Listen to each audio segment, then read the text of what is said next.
राहु आपको अनलिमिटेड पैसा दे सकता है, बिलीनियर बना सकता है, लेकिन धीरे धीरे धर्म कम होता जाएगा और पाप ग्रह बढ़ते जाएंगे। ज्योतिष का एक और भी मूल सिद्धांत है, किसी भी कुंडली के अंदर कितना भी खराब हो, अगर गुरु सही है तो वो आदमी की जीवन सफल बना देगा। आदमी की सफलता उसके प्लैनेट और पिछले जन्म डिसाइड करते हैं कि उसके जन्म कैसे हैं। गुरु को ही ब्रह्मा, गुरु को ही विष्णु माना गया है। और साथ ही में अगर सूर्य और चंद्रमा जिसकी भी कुंडली में अच्छे हैं, अकेला सूर्य पूरी कुंडली को जीतने का योग बनाता है।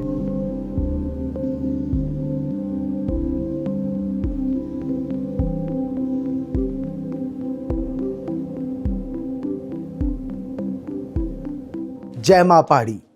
आज हम बात करेंगे ज्योतिष के दूसरे सूत्र के बारे में। जो हमने पहला वीडियो डाला था, अब ये सेकंड वीडियो ज्योतिष के अंदर ग्रहों की इंपॉर्टेंस, सूत्र क्या हैं इनके बारे में। लेकिन उससे पहले मैं आपसे रिक्वेस्ट करूंगा, चैनल को सब्सक्राइब करें, फॉलो करें और बेल आइकॉन ज़रूर दबाएं, क्योंकि और आपके कमेंट्स हमें और प्रेरणा देंगे कि हम आगे ज्योतिष को और कैसे आपके आगे लाएं, या कोई भी टॉपिक जो आपको लगे उसके बारे में आप हमसे डिस्कस कर सकते हैं और मेरी टीम आपको ज़रूर रिप्लाई देगी। ज्योतिष क्या है मैंने पहले वीडियो में आपको बताया, लेकिन ज्योतिष को रूल कौन करता है? हमारे प्लैनेट। एक होते हैं बाहरी प्लैनेट, एक आंतरिक प्लैनेट ज्योतिष के अंदर, again related to solar system. आंतरिक प्लैनेट कौन है? जो सूर्य के साथ बुध, शुक्र, ये आंतरिक प्लैनेट है। बाकी प्लैनेट बाहरी है। मंगल को भी हम आंतरिक प्लैनेट में लेके चलते हैं क्योंकि उसकी चाल फटाफट है। काफ़ी लोग हमें कहते हैं कि हमारी कुंडली में तो सूर्य के साथ बुध है, बुध आदित्य योग बन रहा है। आपकी नॉलेज में ये बता दूं, सूर्य, बुध, शुक्र ऑलमोस्ट हमेशा साथ ही चलते हैं। थोड़ा सा ही डिफरेंस होता है, खाली मैक्सिमम एक घर आगे एक घर पीछे, रेयरेस्ट केस में 2 घर आगे 2 घर पीछे। तो ये देखना है कि कुंडली में कितना स्पेशल ये बना हुआ है योग, बुध आदित्य योग या कैसा, तब उसके कितने फल मिलेंगे। क्योंकि 90% कुंडलियों में ऐसा योग आराम से मिल सकता है। लेकिन हम बात करेंगे ज्योतिष की। अभी ज्योतिष के अंदर सबसे प्रधान बोला गया है सूर्य को। सूर्य को बोला गया है राजा, चंद्रमा को रानी, बुध को राजकुमार, मंगल को सेनापति, बृहस्पति को गुरु, शुक्र को भी गुरु बोला है लेकिन वो राक्षसों का गुरु है, लग्जरी का गुरु है, शनि सेवक, राहु केतु ज्योतिष में कोई प्लैनेट नहीं है। कई लोग कहते हैं छाया ग्रह है, छाया ग्रह भी इनको नाम दिया गया है। एस्ट्रोनॉमी के अनुसार राहु केतु वो हैं जो सन और मून का जो पाथ अर्थ के आसपास घूम रहा है और उनके ऊपर जो कट आता है उसका जो 180 डिग्री पे जो कटान बिंदु जहाँ पर वो दोनों कटते हैं, उनको राहु केतु बोला गया है। राहु केतु हमारी हर चीज़ को असर करते हैं लाइफ में।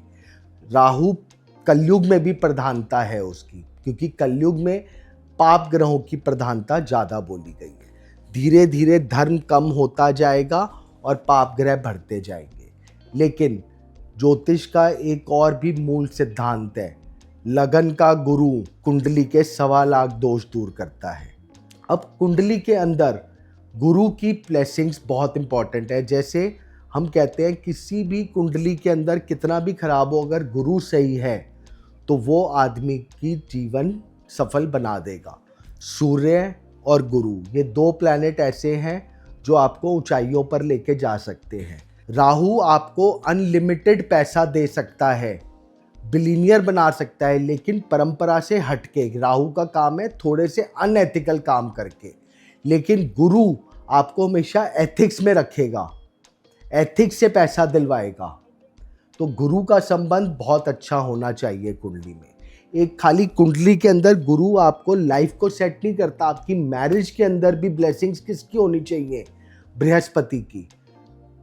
बच्चों के लिए बृहस्पति, पुत्र का कारक बृहस्पति, पैसे का कारक बृहस्पति, हर चीज के अंदर बृहस्पति अगर कुंडली में अच्छा है तो आपको जीवन में सफल होने से कोई नहीं रोक सकता, क्योंकि गुरु की बात सारे ग्रह मानेंगे, राजा रानी भी मानेंगे, यानी सूर्य और चंद्रमा।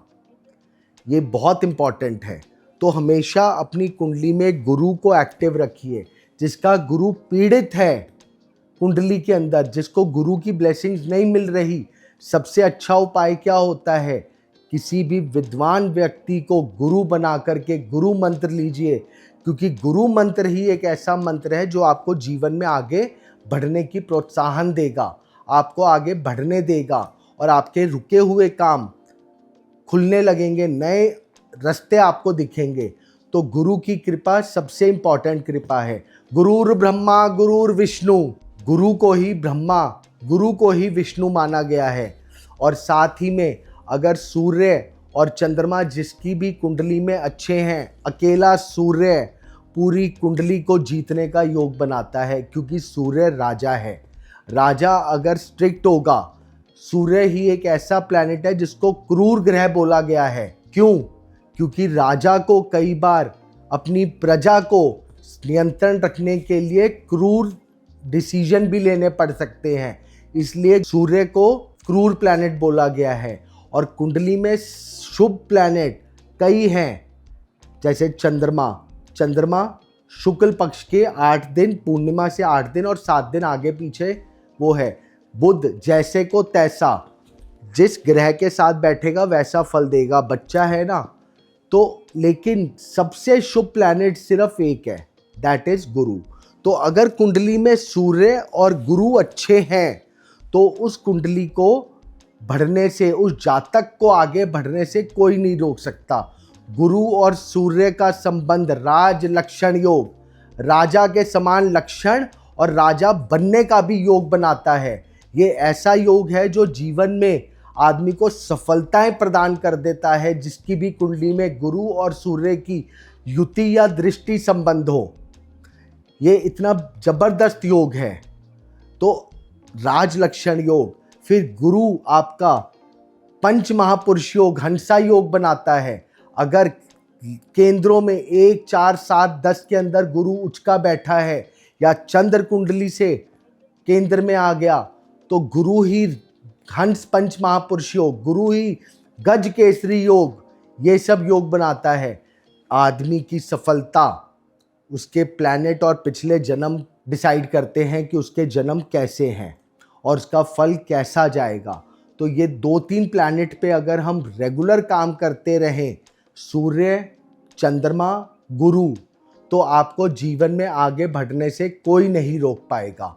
आप इनको करके देखिए। और साथ ही में इनकी डिटेलिंग के लिए अगर आप भी ज्योतिष सीखना चाहते हैं तो हम लोग जनवरी और फरवरी से नया बैच शुरू करने जा रहे हैं। 10 साल से हम पढ़ा भी रहे हैं। आप इसके अंदर ऑनलाइन रजिस्ट्रेशन हमारी टीम से मिलकर करवा सकते हैं। कोर्स लंबा चलेगा, डिटेल में चलेगा, बेसिक टू एडवांस चलेगा। इसके अंदर आपको ज़रूर फ़ायदा मिलेगा और आप आने वाले टाइम में इसको एक प्रोफेशन भी न बना पाएंगे। जय माँ पहाड़ी।